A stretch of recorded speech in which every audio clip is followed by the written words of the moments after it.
morning. Thrilled to be here. Sorry I'm a little delayed. Mother Nature never loses. What I really want to do is actually pontificate a little bit. They've given me a time slot, and I decided as I was looking at the social mentions and just kind of the context of this event that a lot of people actually did have context for my spiel. Some have shared the stage with me, others have been engaging, and so I decided to actually cut my chatting down a little bit because the truth is, as a lot of you know, I'll put out my general thoughts on entrepreneurship and business on pretty much a daily basis. I thought what would be much more interesting is actually try to do as much Q&A as possible. So, because what I think is then I can answer your questions, and I find that even when I answer them very specifically, that takes care of 20 or 30% of the audience's questions. So I'll get into that in a little bit, but first I'll give you a little bit of a chat. You know, I've been thinking a lot lately about this whole journey, about how entrepreneurship has become something of a status and has been put on a pedestal. I've also been thinking about how scary it is when something becomes cool or interesting and what that creates. And I've been pondering that quite a bit, which is the differences between being an entrepreneur and being a successful entrepreneur. You know, putting the fact that you're a CEO in your Instagram profile doesn't mean that it's what you're going to be able to do for the rest of your life. And what I'm really concerned about is that we have lived, both in Canada and the US, with basically an 8 to 9 year macro, almost a decade of good economic growth. We just have. You know, obviously there was a crash in the US in 2008 or 9, but if you look at the data, we're probably on the tail end of economic growth. You know, obviously nobody knows, otherwise they would make trillions of dollars. But one of the things that I did want to talk to you guys about today is practicality. I think practicality is stunningly not talked about enough. So for example, if you're running a business right now and it's predicated on raising money, or you've raised money and you lose money each month, it's probably a really good idea to change course pretty quickly. Because the biggest issue for me right now is that we have a lot of people who want to build brands, who want to become influencers, who want to start companies, but they're not putting in the pieces that actually allow them to weather the storm. You know, the thing that I'm most proud of is the 2 biggest businesses I've ever built, I basically started them during very difficult times. When I first got involved in my dad's liquor store business, it was the late 90s, and just about a year and a half into my journey, I guess 2 years into my journey, the stock market crashed and all the internet companies folded, and all the people that were making money that I was targeting to sell wine stopped having money to buy wine. And then right behind that, because most of my business was New York and New Jersey based, even though we were building an internet company, it was only about a year later that 9/11 happened, and not only, you know, changed, I mean, for anybody that lived in the New York, New Jersey area, it was much more compounded for us because we lost loved ones, and I remember I lost 100 employees from one organization in one day. I had to go in hand by hand and take their emails out because everybody passed away from Cantor Fitzgerald that worked in that office. So I persevered through that because I was practical, because I didn't have a lot of overhead, and because I wasn't romantic, I wasn't dreaming. I knew that I had to buy and sell wine and liquor and beer, and I had to make sure that my expenses weren't greater than the money I was bringing in. Vaynermedia started in the ashes of the economic meltdown of the US. When I started Vaynermedia, people didn't want to pay $5,000, let alone the $50,000 or $100,000 they pay us a month now for our services. And when I started Vaynermedia, you know, it's funny, I watch everybody watch my journey now, and you know, there's that cliche thing of like overnight success, right? I'm gonna have this TV show come out this June, and it's gonna change my profile, right? I'm gonna sit on a stage with Will.i.am and Gwyneth Paltrow and Jessica Alba for this Apple show that I'm about to do, and everybody's gonna say, where'd he come from? That happened overnight, you know? And it's even really happened in social. I'm sure for a lot of you, you've only really even have known about me for the last 6 months or so, even though I've been putting out content online for 10 years every single day. And so the thing that I've been really thinking about is practicality. Like Vaynermedia, even though I had already built a nice sized business, it wasn't like I was extracting a lot of money out of Wine Library. And so when AJ and I started Vaynermedia 7 years ago, we started it out of a company called Buddy Media's conference room. For the first 2 years that I ran Vaynermedia, we had no rent. We first worked out of a conference room. We then worked out of a co-working space before the whole WeWork and co-working space revolution, and I bartered my time to help that company in exchange for a very small space. We didn't buy furniture, we scrapped. And I'd already made it, I was already rich, and we scrapped. And so the biggest thing that I want to implore everybody here today to do is to take a step back and think about how fancy are they? Are you willing to be really, really, really ghetto? Do you really need that chair? Do you really need that piece of technology? Do you really need to fly that class? Like, I just think that we're living through an incredibly fancy culture of entrepreneurship. Entrepreneurship and CEO status is quite sexy. People are selling a lifestyle that is filled with lots of fun and trips and champagne and bikinis and bling bling and all sorts of horse shit, right? And I just think that era of this era is gonna come to an end somewhere within the next 5 years. And very honestly, I just don't want a lot of people in this room that dream to build their own businesses to have to go work at a bank or go work at a retail store. And so I would highly recommend something that I think is stunningly not talked about enough, which is if you're building a business, you have to be making money.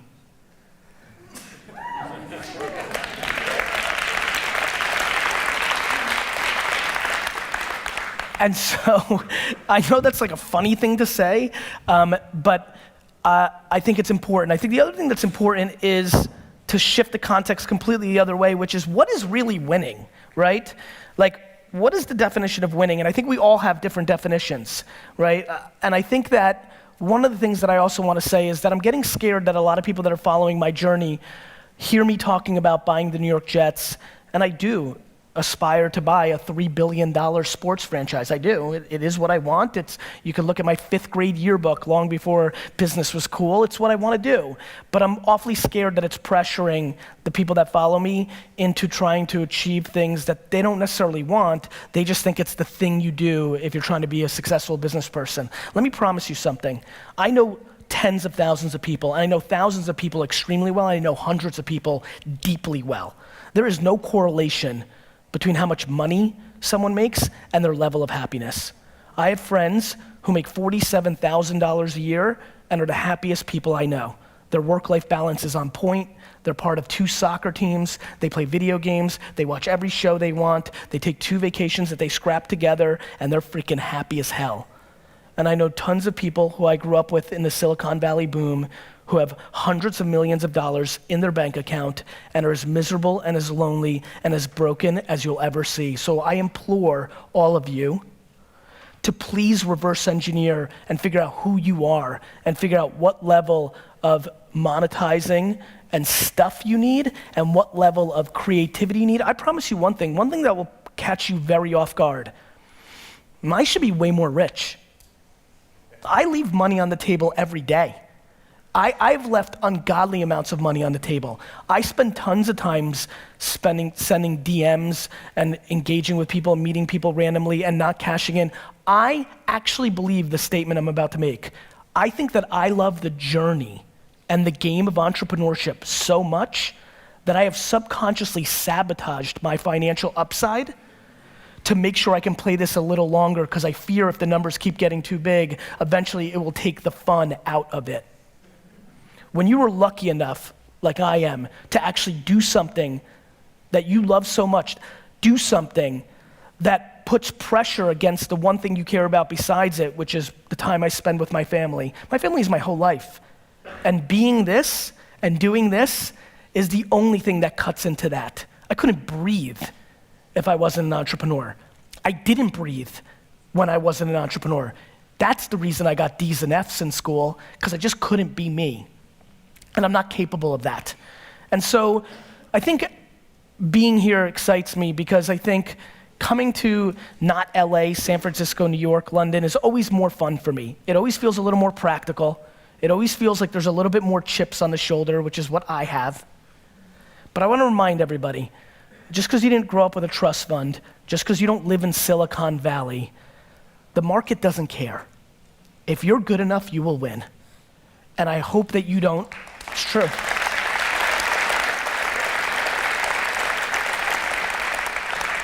And if you sit around and ponder, well, if I didn't live here, or if my mom wasn't an alcoholic, or if I just learned about this earlier, or if I'd been following this person earlier, or if I wasn't born a woman, or if I wasn't born a minority, if you sit and do that, you are losing. You're not wrong. It's just that business and marketing and all this doesn't care. There's just no emotion in the market. Like, that's it. And so I think we need to start having much deeper, much more serious conversations of practicality. You know, it's fun, and I love this space the most. But I loved it long before it was sexy. I loved it long before people wanted to take selfies with me. I loved it long before athletes and celebrities and rappers wanted to be entrepreneurs. I loved it long before that. It was my destiny. It was who I was. It was how I was wired. It was the only thing I knew. That's why the 4-year-old me ripped flowers out of yards and sold it. You don't read about being an entrepreneur at 5, 6, 7, 8, and 9. I didn't jump on this because it's cool now and it makes me money and girls. I did it because it's all I ever was. And I implore you, if you came here to be an entrepreneur, but this talk allows you to realize you're really an artist, or you're really a number 3 in a company because you bring this level of energy and you don't want to be a number 1, because let me promise you something about being a number 1. I'm not an entrepreneur, I'm a firefighter. My entire life is taking care of crap, putting out fires. 24/7, 365, my whole life is, this is a problem. Fix this, and guess what? When you're the last line of defense, there's no blaming your boss. There's no blaming the logo. There's no blaming the government. It's all my fault. All of it. And so, it's super sexy, but what's not being talked about is the friends and acquaintances I have who've committed suicide in the entrepreneur land the last 4 years, because nobody talks about the downside. Everybody thinks they're gonna be Zucks.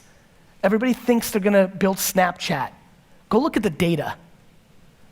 The data shows that the far majority of this room will not succeed, not even close to building an actual business.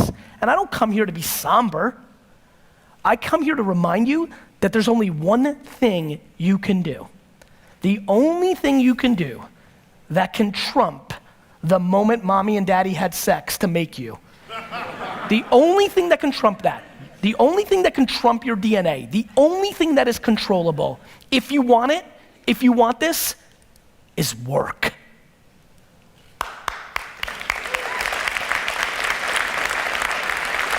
It is. It's the only tangible, and by the way, I don't know if you guys have noticed, I've stopped even, and it's funny given the name of the conference, I've started using the word work more than the word hustle, just because I want everybody to understand what we're really talking about here. If you've got a big mouth, and a lot of you do here, search the hashtag, and a lot of you say CEO, founder, owner. I call that big mouth. If you've got the audacity to do it, and so many of you have heard this from me, when I audit you, and I do, because I'm curious, it's how I learn. People talk a big game. I especially love when somebody hits me up on social, like, Gary V, you're gonna buy the Jets, I'm gonna buy the Rams, you know? You know, everybody's buying a sports team. And I love to look at what that person does. And then I'll DM that person and be like, yo bro, nobody, unless they were a trust fund baby, ever bought the Rams when they go skiing for a week when they're 24. Nobody you know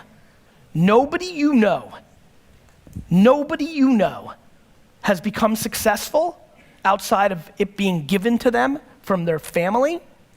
Nobody you know has actually created success without working their face off. It doesn't exist.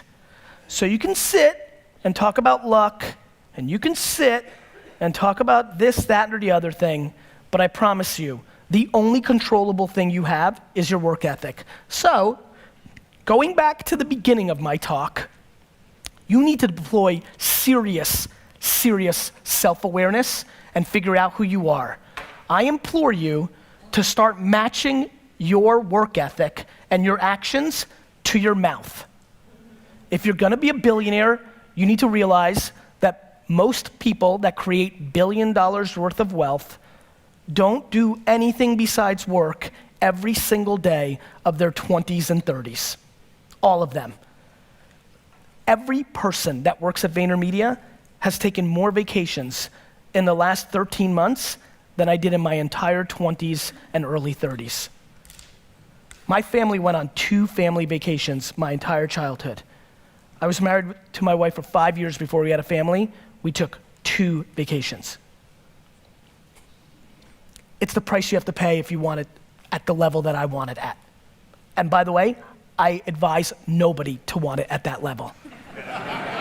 I'm being dead serious. This is a very true statement that I think most of you will not believe, but I'm telling you it's the goddamn truth. If there was a drug that could take some ambition out, I would take it. It is so extreme. It is all in. The reason I started Daily V was to remind you that I'm outworking you. That when you talk and you're trying to figure it out, when you're trying to say you're gonna be like me, I want you to see it. I want you to see every other day 5 a.m. I want you to see every day midnight. All of them, every day, always, forever. That's what it takes for what I want.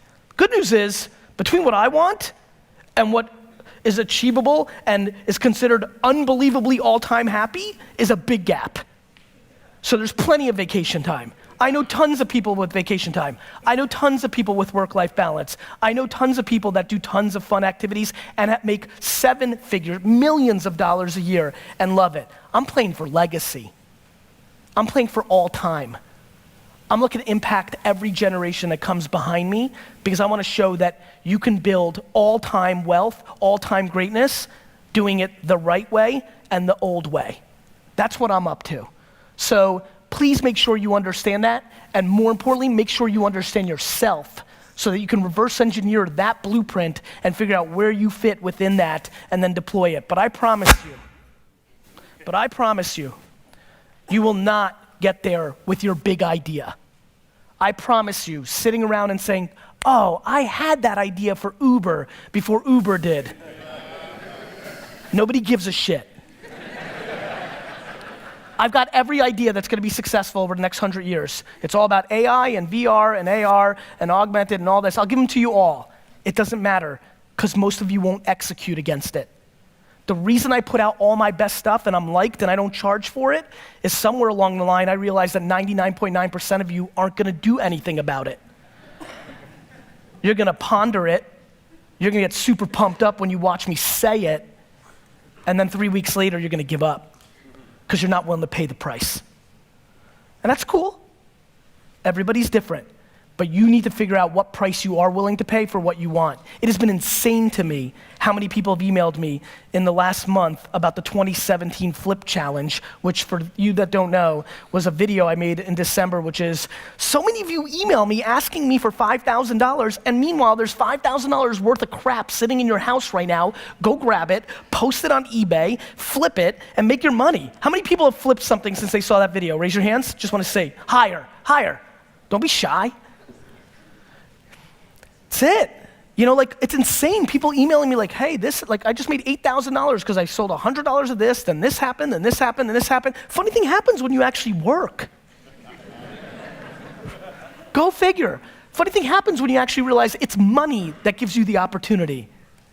Everybody's got a big idea. Everybody's got the Uber of lawnmowers. Everybody's got the Airbnb of ice cream. It's not gonna happen. And if it does, please take the clip of this talk, email me and say, in the title, Gary V, you were wrong. And I will be the first to call you and say, Mazel Tov, I am so pumped. But I just want to remind especially 20 and 30-year-old in this room, I came out the gate and I worked every day for 13 years before I said a goddamn word to anybody. I talk a whole lot now, and I've made up for those 13 years of silence. But I just want to remind everybody that I didn't make a video to the world about anything about business until I was 35 years old, after I worked every single day from the time I was 22 and in reality 14. And then I started talking. There's a whole lot of talking going on. How about more action? How about more execution? How about more paying prices for what your mouth is saying? That is what I hope you do. Thank you.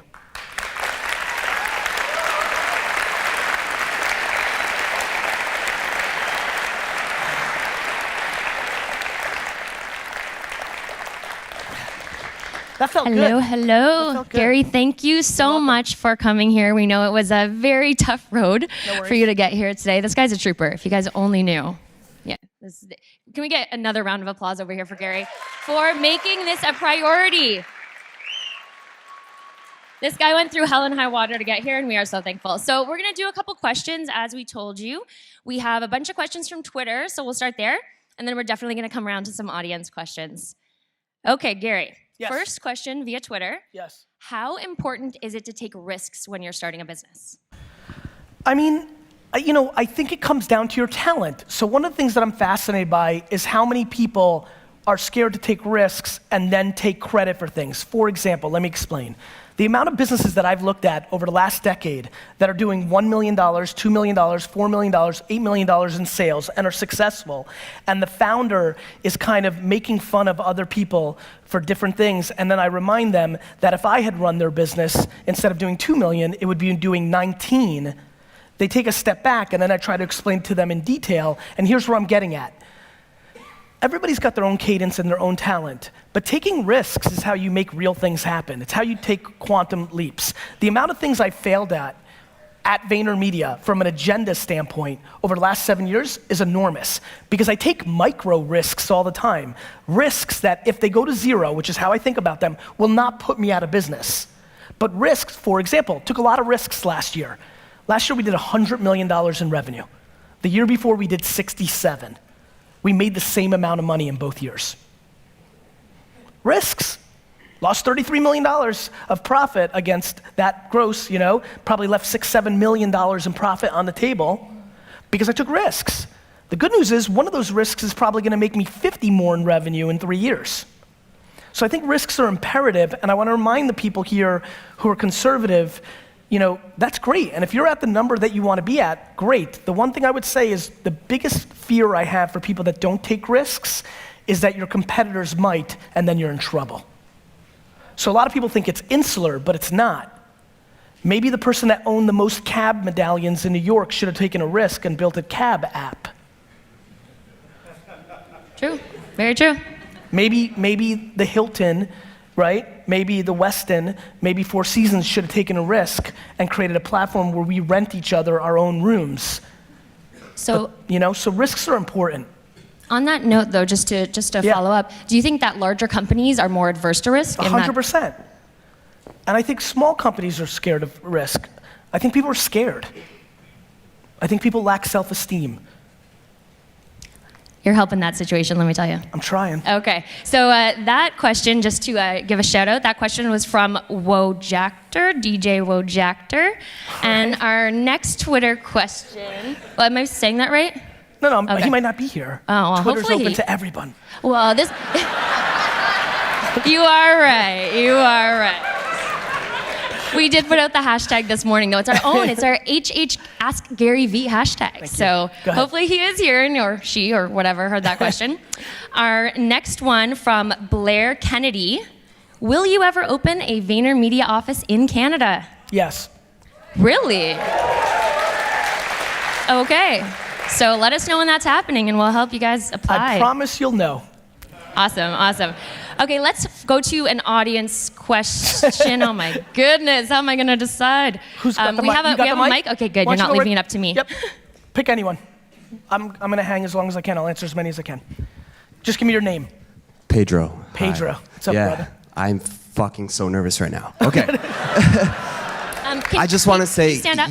Gary, you changed my life. I promise most people didn't think that I'd be the second person to drop an F-bomb today. Go ahead, Pedro. Thank you. You changed my life. Just wanted to let you know that. Thank you. I'm an advertising student, and I sit in class. I'm in second year. I'm so nervous. I sit in class, and They teach you crap. Yeah. And I learn more from you. So I want to give you value. Okay. But I want an internship as well. Okay. So if I can flip for you on stage, could you offer me an internship? No. No worries. A flip? Do you think you flipping was enough value for me? I think it's entertainment for you. Not for me. You don't know me super well. All right, no worries. I'll accept that punch in the face. Let me tell you why I told you no, and let me tell you where I want to go with it. I wrote a book called Jab, Jab, Jab, Right Hook. Yeah. I'm about to teach you more about selling and marketing right this second than anything you'll learn in any school ever. Thank you. Tell me. When you give with expectation in return, you lose. Thank you. Jab, jab, jab, right hook is give, give, give, and too many people interpret it as take. Jab, jab, jab, right hook is give, give, give, and then ask. And so that's the cadence, especially when you're asking for something as big time as an internship at Vayner that has become super competitive. Yeah. That's when you've got to do your homework of what the value is. It's awesome that you can do a flip, and that would be cool on camera. Feels super selfish is another, I feel like you were gonna win twice. You were gonna do rad ass flip on stage and get an internship. That's not only giving with expectation, that's asking twice. That's why you get a big fat no. Pedro. I appreciate it. I appreciate it. Thank you. Thank you. Okay, we're gonna go back to a Twitter question. Okay, give us 1 second, okay? Afterwards we'll allow. Don't hack it, you'll lose too. Next. Yeah. Sorry, we'll do a Twitter question and then there'll be some opportunity after. Okay, so this one comes from Skeptic, and this is a question I know a lot of people have. What is the future of VR for music artists? And we do have some artists in the crowd here, some actual celebrities, so I'm sure they're all very interested to hear. VR is the only platform that exists that I know of that has the potential to arbitrage out the internet itself, right? So like if you really think about it, super VR'd out. He's a VR guy, yeah, definitely. Well, he's right, but here's where some of the VR friends that I have aren't as happy with me. I just think it's a good 15 to 25 years away because it's massive consumer behavior. It reminds me so much of the internet 92, right? We're still in 2017, right? We're talking about 25 years later, and still only 30%, 15% of stuff is bought online. But when you think about what VR actually is, which is you put contact, at scale, you put contact lenses in your eyes and you live. You live. You're just living. And it's really no different than the way you're living through your phone right now. Think about how much you go to your phone and how much you watch other people go to their phone. We're living already in VR. It's called this. It gets crazy different when you put it over your eyes and it all feels that way. And so the stuff I've been playing with is so intense. The first time I took off a very substantially strong, ahead of its time VR set a year or so ago, I'll never forget what I said, which really caught me off guard because it was just a very natural reaction. I took it off. It was super HD. The audio, because sound is a big issue, was on point. It's the kids that were doing it reminded me much more of the internet kids that I grew up with, which is straight nerds. Not like business guys now that want to be in it because it's cool, right? And I just remember taking off the headset and I said, holy crap, why would anybody ever take this off? And then I took a step back and said, oh man, So I think what's in it for musicians, the same thing that's in it for everybody. Like production companies are gonna pop up, produce experiences, and it's going to be the same thing we just saw with the internet. Somebody will be the Amazon and somebody will be the YouTube. It's the complete reset of opportunity. Some of the incumbents from the internet age will do a good job. Maybe YouTube does a good job and stays as an entertainment platform. Maybe two kids here create the next YouTube in that environment. But the stakes are very high, and I will tell you a lot of people in this room will be very scared of it because their children will live in a world where they never have to physically move anywhere. And that's gonna change our world. But I do think it's much further away than people think, and so we'll see. Awesome. Cool. Yeah, and hopefully there'll be some VR that helps people move, right? You can run like you're running the Boston Marathon in Chicago. But I think we as humans always worry about that stuff. Like everyone's talking about exercise and fat, we're healthier than ever. Just because we're in our phone all the time or play video games all the time, we're not talking about the fact that we eat so much better. We're not talking about that so many people work out every single day now. Like, who's over 40 years old? Raise your hands. Great, good amount. Remember, nobody was healthy 20 years ago. Like nobody. Everybody ate Doritos and drank soda, and nobody went to the gym. So we're taking things in micro too much. Like, oh, we got to get people healthier. We're the healthiest we've ever been, and it is not even close. And just because we're in the phone instead of on a television and on Nintendo doesn't mean we're less healthy. Totally. Very, very, very true. Okay, let's go back to an audience question. Our mic picker will have the responsibility there. I owe you. Gary, I got a question What's your name, for you. man? My name's John. It's not as sexy as Pedro. No worries. Did you say John? I did. Okay, awesome. I got a question about Sure. ambition. You talked about risk as well. Yes. So for those of us that dream big, what do you know about running a football team Running a football team? or owning one versus having a family? And then how do you equate that over to the idea of this, you talked about this endless ambition and that balance that you're trying to strike. The prioritization there. Yeah. I mean, those are two deep, huge engagements, let alone all the other businesses that you have. Yeah. So hold on to the mic, because maybe we'll clarify here. So I think one of the biggest reasons I don't tell anybody how to parent or how to map their ambition or give relationship advice is we all have different stuff. The serendipity of my life created a scenario where the woman that I married grew up in a household where her father traveled all the time, right? She has the greatest relationship with him. They worked in extremes. He worked a lot and they vacationed a lot and things of that nature. And I grew up in a very similar household where mine was even more extreme. There was no extremes. It was one gear, all working. And we're also a very old school couple. We're a little bit more into dividing and conquering. Obviously now we have a whole lot of co-parenting and things of that nature. And I don't think one's right or one's wrong. I just know what Lizzie and I are comfortable with, and that's Lizzie and I. And it's very cute and nice that there's lots of books written about what we should do, and it's very nice that you have opinions of how I should do it, but I don't give a shit. No, but I want you to tell me you struggle with that, maybe. But I Do you don't. struggle trying to, okay. Then I feel even worse. Let me tell you what I struggle with if you're looking for something. I struggle being completely petrified of anybody that I love dying. Like crippled. Like when my mom goes to the doctor, I can't think for a checkup. That's what I struggle with. After that, feels very controllable. It's binary for me, brother. It's all I've got. Because I'm not scared about my kids not loving me, right? Because I also know there's so many yins and yangs. I know that my daughter is going with me on 2 speaking engagements in the next year, and that and when I go speak in Anaheim, I'll take the next day off with her, and we'll go through Disneyland and have that time. I don't remember anything about what my parents did with me from 6 to 13, other than the one time my mom took me out of school on my birthday in 4th grade and took me to the arcade. People don't understand how memory and the brain works. And by the way, let me remind all the parents that feel great about their work-life balance, coming home and being on your phone and watching TV, and it doesn't mean you're with them.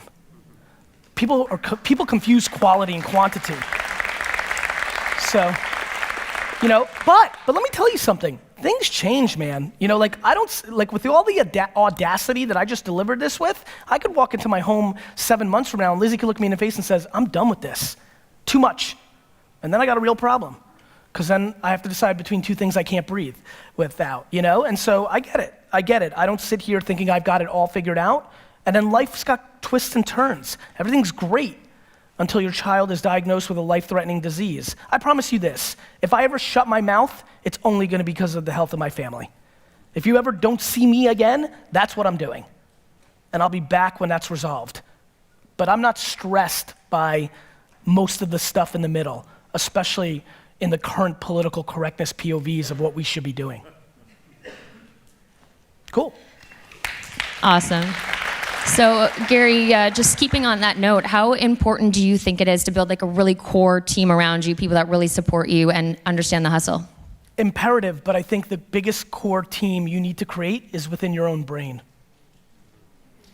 Can you explain that a little further? If you're not your biggest fan, you've lost. Amazing.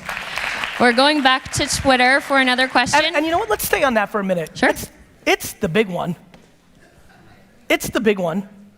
I think I give so much because I actually think I feel guilty that I was not only gifted with the right DNA, but I was parented so perfectly that I could give you that answer, because I know almost every other person I know doesn't have that feeling about themselves, and a whole lot of it had to do with their mother or their dad or where they grew up. So I feel enormous pain towards people like my father, like a lot of my best friends who weren't gifted with the infrastructure of the household that made them feel good about themselves, but in return, because their parents were insecure and sad inside, they took it out on their children and pointed out their flaws, because misery loves company. But I implore you, if you're sitting with that in this audience, that you need to figure out, whether it's through therapy, whether it's through something else, you've got to get that poison out of your body, because if you don't, you're not going anywhere. That actually leads perfect into our next question, and that comes from Stephen Gordon. I'm going to paraphrase this a little bit, but it says, every speaker has preached positivity, and along those lines, pretty much everyone out there, they want to know, is that the final key to unlocking success? And anyone who follows Gary, which I'm sure that's pretty much everyone in here, we've heard you talk a lot lately about gratitude and becoming a real person. Yeah. So. Yeah, look, what are we doing here? Like, of course, it's so easy, and I've been talking about this more, and I think with the political climate in the States and other places in the world, it's easy to sell negativity. It's easy to be cynical. You're protecting your feelings. You don't want to be tricked. It's hard to sell positivity. People are poking at that always. It feels better. It's tough to see it when you don't have it. I'm empathetic to that. But sure, I talk a lot in business context, but whether you're a parent or in government, what do you want to do? Why else would you go through life not trying to achieve happiness? And so, yeah, I think, of course, that's the ultimate goal. And it's incredible what happens when you feel good. Everything's easy to deal with, John, Everything's easy to deal with because it's just life. It's real. I think people dwell. And I think dwelling is the wrong strategy. It's focusing on the wrong things, right? You gotta focus. Let me tell you who's willing to listen to you to complain. The people that are willing to listen to you complain and dwell consistently only look two parts. They're your most inner family and they love you to the ends of the earth, or their fellow loser friends.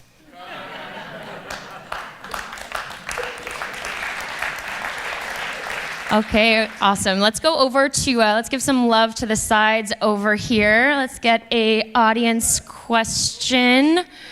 Over here somewhere? She's a righty. Hey. Hi, Gary. I know you tell us in your videos, go in all in on your strengths, all chips in on your strengths, don't focus on your weaknesses. What have you seen, though, from students at VaynerMedia, students with internships? What are their weaknesses, or what's missing from those students and from those people that are asking for that experience from you? Not so that I can work on it, but just so that I know what people like you value and what you need. I think everybody has different strengths and weaknesses. I break things up into black and white and gray, EQ and IQ. I think those are the two pillars that I kind of look at when I look at somebody. And some people have hard skills out their ass, right? They can do everything, but they don't know how to interact with the other boys and girls, and that ultimately tumbles them, right? So the reason I started talking about something called the honey empire is that's what I want everybody at Vayner to know. In the beginning, I valued honey more. That's why I call it honey empire. So if you were a good person and you could get along with everybody else, you worked at Vayner for quite a while, because that was what I valued. We're now 7.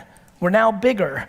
If you've raised a child, things change. You expect more as they get older. And so I expect more of the organization. So we went through a tough patch over the last 6 months where I had to let go of certain people because I deemed that they didn't have the hard skills, the actual intellect, the actual ability, the output, crossing T's, dotting I's, black and white stuff, the math skills, the email copy skills to have a client, the strategy skills to come up with an idea that mattered. And it was very shocking to our company, and a lot of feelings got hurt, but it's the right thing to do because meritocracy matters. If you don't do that, the winning players leave. And so I think most people fall in one of two categories. They're short in one of the two, and if they have both, they'll go on to win. And if they have neither, they're in really deep shit. Yeah, ultimately you need both, but I feel like a lot of businesses say, oh, it's all about the personality, it's all about the EQ, it's all about those things. Obviously you say you're a D and an F student, you're able to build your own empire, but showing up somewhere and saying you have no skills, but you have lots of EQ, not gonna get you very far. Businesses don't hire on that. Exactly. Nobody hires on that. That's why my businesses grow so fast. I actually do hire on that at first, so it creates a cultural foundation that allows me to then do my thing. But no business does that. Like this many businesses do that. They only hire on skills. They only hire on resume. They don't do what I do when Alex DeSimone's Uber driver's like, I want a job. We're like, okay, you know? If Pedro offered me some Jets memorabilia, he'd have a job too. So, so I think that, yeah. I'll be sure to find you some Jets memorabilia. I think you have to reverse engineer the person that you're selling to, right? I think that people that know me should speak to their EQ qualities because they know I over-index on that. But you shouldn't be mad at a company that clearly points to the fact that they hire on skill and IQ. They want you to have a piece of paper from a bullcrap university that says you can do this thing, and don't be mad at them. That's what they want. And yes, it's not I think you're very clear-minded, but I don't feel bad for people who are like, but they said. It doesn't matter. It's up to you to dissect and decode what people say. Everything on you. Everything's your fault. You want to really win in life? You want to get real happy? You know why I'm really happy? Because I think everything's my fault. If I don't like it, I can change. President of the United States, I don't like it, I can move. Like, what's everybody's problem? Adjust. I mean that. Meaning I don't have to agree with his politics. I'm just saying that you're in charge, and we are just not historically contextualized. I'm much happier to deal through, political toughness or economic downturn. Much cooler to deal with than the Black Plague. No, really. I mean, like, somebody dealt with the Black Plague. Like, you have relatives that died from the plague. I mean, I know it's funny, but it's true. And so I mean, I don't know. I just don't know how to complain. I always think somebody has it worse. And if somebody has it worse, you need to shut up. Whoever is the 7.7, if that's the number we're at, whoever's in last place, whoever that person is, if there was a world chart ranking and Sally was dead last, she can talk. Okay, awesome. Everyone that has my phone number, I appreciate you calling me and texting me, trying to get a question to Gary right now. Unfortunately, I can't answer your phone call. I'm sorry. We're going to keep going. Can we do some more? Of course. I know we're doing a wine tasting, but can I sneak in a couple more questions? Yeah, okay, awesome. Let's keep going. Let's go to the left side. Hold on. Come right over here, then. You have the mic, so. I don't know if it's, okay, it is working now. Okay. I apologize. My name's Amy, but I've only seen 2 of your videos. I know everyone else here pretty much knows you. Watch this. How many people have never seen any of my stuff? Raise your hands. Oh my God, way more than I thought. Okay. One thing that's been great about this talk is it allowed, one more time, raise your hands. One thing that's really great is that I always know that to be true. Okay. You know what's amazing about having a huge ego? When you balance it with enormous humility. It is true. I think 99.9% of the world doesn't know who I am. Those hands shock some people, not me. That was actually better than I thought. I'll take it. That's awesome. Well, a lot of my friends, like I've got a lot of really high profile friends. Yep. And they love you. They watch you all the time. Yeah, because I'm great. When you came up and spoke, you kind of scared me and excited me all at the same time. You challenged everything that I thought and called me on my crap. Yep. Right? And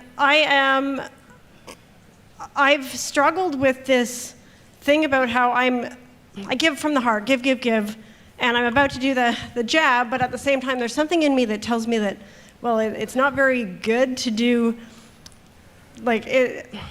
Keep talking. I'm here. Okay, I'm coming You're from my scared for the core. ask? Well, let's start with something. Yeah, I am. Do you believe in what you're selling? Oh my God, I believe more than anything. Well, then I'm out to change the world, and I know I will. Okay. So what are you asking for? I wasn't actually coming to ask about that. I have habits that are not necessarily the best. I spend my money on education and business, but I overspend. I've put all my stuff into my own thing, but I'm looking for somebody to invest, but also give me and I'm not necessarily asking you. I could tell. I'm just, okay. But what I'm looking for is somebody who can guide me through the process and saying, well, that's not a very smart business decision. What are you looking to sell? Oh, I sell affirming arts. So it's personal development and creative arts combined. And You're selling people your time and service to make them better? yes. Okay. And products and services to make them Yep. better. Yep. Yes. And so you aren't a good salesperson, Not yet. okay? I do Will sell. you ever be? Oh, God, yeah. Why? Because I want to. That's not good enough. Because I go out and do it. How- I don't watch your videos because I'm actually like learning, taking training. I've just recently created the products. Now Yep. I'm finding out where to put them all. My marketing, I do want to empower the world, so I'm doing a World Empowerment Now movement. Yep. Planning to go for a Guinness Book of World Records. But you need a partner. I have a partner, but I don't have a financial partner. I have somebody who's working with me, but I've been paying. You need an accountant? No, I need somebody to invest. You need money. I need money. I need capital. Why? Just to keep her on long enough for us to go through and do this. So how much money do you need? Not even $50,000. Is that $1? So I don't know. I think And I wasn't even intending to say this. This is Yeah, no just I worries. just had this insight that I had to have a conversation I'm with glad. Look, I think you have to sell somebody to give you money. you. Okay. So you should go do that. All right. I am researching angel investors. Are there any angel investors in this group? Not one? All right. There's people with money. There's just people that didn't like your pitch. Okay. That's true. So what's important, and I'm not saying that to razz you, what's important is to figure out how to define it so that there are people that do want to raise their hand and do want to do that. And more importantly, I would tell you it's really easy to get to people. So here's what I would do if I were you. I would put together your deck, how you explain it. Maybe it's a video because you articulate well. However you want to communicate it. Okay. And that would relentlessly ask. Okay. Through I will make a LinkedIn, video, and emailing, I will relentlessly through, ask. Yeah, I mean, that's what you Okay. do. Great. Good luck. Thank you. Awesome. Thank you, thank you. Let's go back here somewhere and get a little love to this area. Left side. Perfect. Check. Oh, okay. So my name is Amir, and I actually worked for the co-founders of Elite Daily, so I'm sure you're Awesome, man. Yeah, congrats. out in New York. Yep. So my question is, I know you're kind of showcasing that you're working really hard and through social media, Instagram, Snapchat, Yep. that you're outworking everyone. Yes. But what's the end goal? Like, why are you doing the 60-second club or the 5-minute club? Where do you see that in 1 year? Is that some sort of like a proof of concept with your clients? Yeah, or? I'm always testing. Like everything I do is always learning behavior, right? To me, it was when I decided that Instagram was disproportionately getting the attention, I wanted to understand what was the right cadence to create notification turn on, and how do I bring value in return for it, and what's the right value prop of returning it. And then I saw that a lot of people were posting, but was that bringing value to the community, which is why I shifted it to 5-minute club. And then I realized like neither was really bringing value, but the 60-second club brought a sense of urgency and fun to people, like tens of thousands of them. So I said, let's switch it back. Those are just micro tactics in me learning things that could eventually help clients, could help Wine Library, and just I'm an entrepreneur, right? So the end goal is to be on the journey of entrepreneurship. I'm a risk taker. I like doing different things. I don't like settling for the same old thing. And so those are just tactics of trying to learn different platforms and capabilities and trying to understand the learnings from the behavior of people reacting to it. There's no really end goal. Like, is there an end goal that in 1 year through these channels? No, I have zero micro end goals like that. Zero. I never, ever think, I've never said that in 1 year, I don't have that goal. I have one macro goal, which is to feel like I left it on the field, is probably the best way I could put it. I'm sure all of us have different versions of this. I just have this feeling, it's like moth to the light, right? I couldn't even really explain it. It's why I'm so comfortable in it, because it's been there long before this. 20 years before the internet, it was there. Do you know what I mean? Like, it's just always been there. I don't know why every single weekend, instead of playing with my friends, I wanted to make my friends work with me and wash cars. I mean, my poor friends that are now coming out of the woodworks, I forgot how many of them I made do things. I don't talk about the shoveling snow and the car wash business and the miniature golf course I built in my friend's backyard. Like, I don't talk about those things often, but it's, it's just who I am. It's the same way people need to sing, or the same way people need to cook every night. You just need to cook. Like you can't, I just need to business. Do you think that kind of, sends a message to your audience that, for them to do the same? You see, you're following, posting their Snapchat of I'm working. Do you think that kind of might create some deceive their audience that it's actual fake work than real work? Because my ideology is I don't need to Snapchat, I don't need to Instagram to show that I'm working. Yeah. I'm working when I'm not on there. So I feel like there's more wannabe-preneurs that are actually doing that to say, Of course. I think for me, I have the right balance of wanting to give back and a lot of selfishness to have the attention, and it works in my favor because I feel good about both. I love the attention, and I have that narcissistic DNA, and I love it. I love taking selfies. I love that people want to stay. I love people. Of course I would love it. It feels nice. My mom loved me so much and complimented me every day so much that when I left the house, I was like, fuck this, I need more of that. So I need that. That's why I do it. I'm also not scared. A lot of my friends who don't put themselves out there, they don't want themselves out there because there's things that they don't want people to uncover about them. So I'm not scared. That happens. And it feels really good getting 100 emails a day from people whose lives are way better because they stumbled on some of your videos. And that's something that my quiet friends who don't need that, who just need to build and do their business, they don't have that feeling. So when my friends who tell me, my God, if you put this energy into your full-time, if people knew, my friends will say things like, if people knew that Gary Vee was your side hustle, if people knew how much you're actually still, if you actually took all that time and energy and put it into your business, you wouldn't be doing 100 million, you'd be doing 200 million. And I always reply with the same thing. I'm like, yeah, but my legacy's way better than yours. And so you probably know this after the exit of your business. It's crazy what, money after a while, just I don't know, how much do you need? I don't know, I don't buy shit. I don't need stuff. It didn't change anything. The co-founders' lives stay the same. So. Yeah, so you know how it is. Everybody, and by the way, I'm pumped for people who their whole life wanted a Lamborghini and worked hard and got one. Good for them. I don't judge other people's stuff, and I definitely don't care how I'm being judged. Cool. Amazing. And when you get to a certain level, you get people wearing shirts with your face on it. See Gary's face over here on a t-shirt. I mean, you want to talk about narcissistic. GaryVshop.com, people, check it out. Shirts like this. We're gonna do one final question. I'm so sorry that we have to wrap this up. We have a final question over here somewhere. Yeah? Okay, I think they're gonna come on stage to ask you the question, actually. Okay. Yeah. Yeah. Give it up for Gary Vee. Hello, James Ert here. How are you? Chair of the board for Reviver Ranch for At-Risk Kids. How are you? Very good. Very grateful. So I'm coming here with a pure attitude of gratitude to thank you and your organization. We have an original $15,000 Splatchy Couture made out of automotive paint from a 911 from the different layers. We can explain it later. It comes with a certificate of authenticity, and we just wanted to offer it to you as a thank you. Thank you, my friend. Thank you. It's good to see you. How you been?